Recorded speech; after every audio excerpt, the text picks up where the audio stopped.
Thank you so مچ. ویس اسی کے ساتھ ہمارے ساتھ پروگرام میں موجود ہے یوتھ. تو السلام علیکم ٹو یو آل. وعلیکم السلام and welcome to the programme. Thank you. خانم, آج حضرت ابو ذر غفاری کے حوالے سے ذکر کیا جا رہا ہے. سب سے پہلے میں آپ سے یہ پوچھنا چاہوں گی کہ آپ مختصر حضرت ابو ذر غفاری کی فضیلت کے حوالے سے ہمیں بتائیں, اور اس کے بعد ہم یوتھ کو انوالو کریں گے کہ وہ کیا سوالات مزید اس حوالے سے کرنا چاہیں گے. بسم اللہ الرحمن الرحیم. ماشاء اللہ آپ نے خود اتنا اچھا انٹروڈکشن پیش کیا اور مختصر ان کی زندگی کے بارے میں آپ نے بتایا. نام کے حوالے سے تاریخ میں لکھا ہے کہ ابو ذر تو آپ کا لقب تھا, یہ کنیا تھا جو آپ کو دیا گیا, ورنہ آپ کا نام جندب بن جنادہ تھا. اور سب سے بڑی بات آپ کی زندگی میں وہ یہ ہے کہ اسلام لانے والے جو السابقون میں سے ایک آپ تھے. جناب ابو ذر اصحاب میں سے سمہاؤ پہلے صحابی ہیں, اسی لیے تاریخ میں لکھا. آپ کو یہ اعزاز حاصل ہے کہ آپ نے سب سے پہلے تاریخ میں نبی اکرم صلی اللہ علیہ وآلہ وسلم کو ان کی رسالت کے بارے میں مبارکبادی پیش کی اور تہنیت اور تبریک عرض کیا. تو کتنی اچھی بات ہے, یعنی اس سے پتہ چلتا ہے کہ ان کی معرفت صحیح ہے, ان کا سب سے الگ مختلف ہونا اور السابقون میں سے ہونا, یقین اس دور میں اس انداز سے جرأت کے ساتھ آ کر ان مشرکین کی جو ہم ہسٹری پڑھتے ہیں ان سب کو ذہن میں رکھیں تو پھر یہ باتیں واقعاً ایک عظیم فضیلت ہے. آپ کی عبادت جو ہے وہ اس کو شباہت دی جاتی ہے حضرت عیسیٰ کی عبادت سے, یعنی آپ کی عبادت اور زہد میں آپ اتنے عظیم آپ کا مقام تھا. اور ایک اور بات جو مجھے بہت زیادہ پسند ہے, جیسے جناب ابو ذر غفاری کہتے ہیں, آپ لوگوں کے ذہن میں کیا کون سی کوالٹی آتی ہے جب انسان تنہائی میں ابو ذر کہے؟ تو ایک ہوتا ہے نا ایک صفت سب سے زیادہ ذہن میں اجاگر ہوتی ہے اور بندہ کہتا ہے کہ کاش یہ صفت میرے اندر بھی ہو. جیسے جناب زینب کہتے ہیں حیا, شرم, علم, شجاعت, یہ سب کچھ ذہن میں آتا ہے. حضرت زہرا سلام اللہ علیہا کہتے ہی دوبارہ سے شفاعت بھی, امید کی وہ کرن ہمارے وجود میں اجاگر ہوتی ہے. تو ابو ذر کہتے ہی میرے ذہن میں, آپ کے ذہن میں ماشاء اللہ مجھ سے بھی زیادہ بہت سے مطالب آتے ہوں گے, وہ حدیث مجھے یاد آتی ہے ان کے صدق کے بارے میں جو عظیم گواہی نبی اکرم صلی اللہ علیہ وآلہ وسلم دے رہے ہیں. نبی یوں فرمائے جو کہ عقل کل ہیں, جو کہ علم کل ہے, وہ فرماتے ہیں کہ آسمان نے کسی ایسے فرد پر سایہ نہیں ڈالا سوائے ابو ذر کے.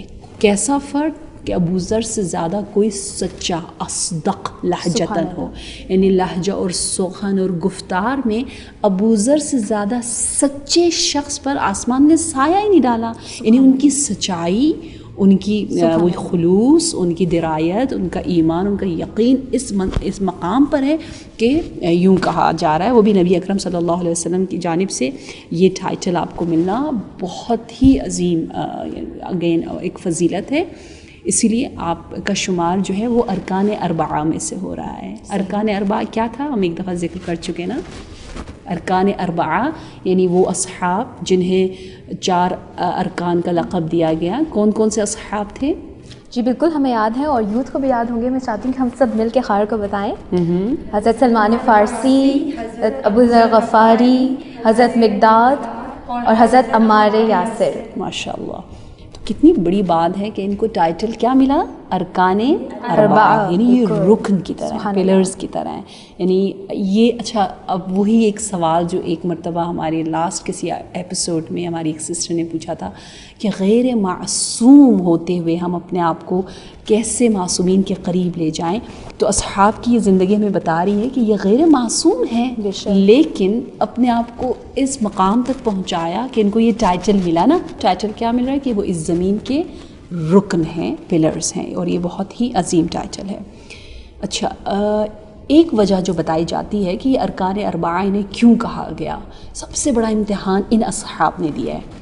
وہ امتحان رحلت نبی اکرم صلی اللہ علیہ وسلم کے بعد کا ہے, کیونکہ وہ سب سے بڑا موڑ تھا تاریخ میں, اور وہ ایک بہت انقلابی دور تھا, اور ایک تاریخ اسلام میں وہ ایک بہت ہی حساس دور تھا. اس دور میں جو امتحان میں کامیاب ہوئے انہیں ارکان اربعہ کا لقب ملا.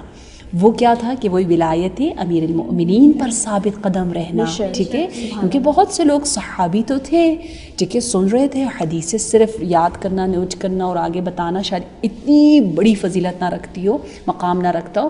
یہاں ہمیں نظر آتا ہے کہ کیونکہ یہ 4 نورانی شخصیات ایسی تھیں جنہوں نے ایک لمحہ، ایک سیکنڈ کے لیے بھی دامن ولایت امیر المومنین کو نہیں چھوڑا، اس لیے انہیں ارکان اربعہ کا لقب ملا.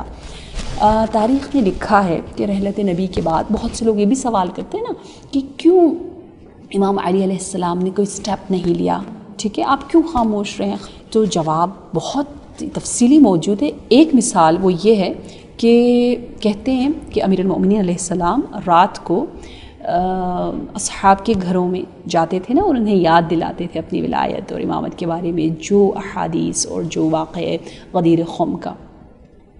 اور آپ نے جب ایک ایک صحابی کے در کو کھٹکھٹایا اور وہاں پر دعوت امامت اور ولایت دی تو کہتے ہیں 40 صحابیوں نے، اصحاب نے کہا کہ ہم آپ کے ساتھ ہیں، ہم آپ کی بیعت کرتے ہیں اور ہم آپ کا ساتھ دیں گے.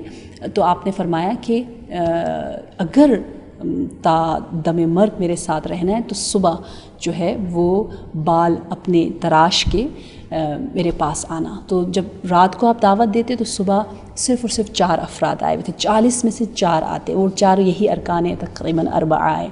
دوسری رات پھر آپ گئے، پھر آپ نے یہی میسج دیا، بتایا، روایات نبی کو ان کے سامنے دوبارہ سے یاد دہانی کی اور سب نے وعدہ کیا. لیکن جب پریکٹیکلی صبح دیکھتے تو پھر 4 افراد، تیسری رات پھر یہی ریپیٹ ہوا. تو اس سے پتہ چلتا ہے کہ ان 4 افراد میں سے ابو ذر غفاری بھی ہیں. یعنی یہ وہ ہستیاں تھیں جو محکم اور استقامت کے ساتھ جو ہے، صبر و تحمل کے ساتھ جو ہے ولایت امیر المؤمنین کے ساتھ رہی. اور اسی وجہ سے کیونکہ سیرت نبوی پر عمل کر رہے تھے، یہ نبی نے جس کو وصی کہا اس کے نقش قدم پر چل رہے تھے، تبھی آپ کو ایک وجہ یہی تھی کہ آپ کو تبعید کیا گیا، آپ کو جلا وطن کیا گیا. آپ ابو ذر غفاری جب صحرائے ربضہ کی طرف گئے تو وہاں بھی آپ خاموش نہیں رہے، کیونکہ کہتے ہیں نا ابو ذر غفاری کی زبان، لسان ترجمانی کرتا ہے پورے وجود کا. ان کی لسان، ان کی صداقت، ان کی سچائی اتنی، اور ان کی احادیث کا بیان کرنا اور ان میں جو جرأت تھی اور شجاعت تھی وہ ہزاروں تلواروں سے زیادہ دشمنان حقیقی اسلام کے لیے وہ بہت گرا تھا، اس لیے وہ برداشت نہیں کر سکے اور آپ کو جلا وطن کیا. اچھا، جب آپ ربضہ میں بھی تھے تو وہاں پر بھی آپ خاموش نہیں رہے. دیکھیں ابن ابی الحدید نے ایک روایت نقل کی ہے اور وہ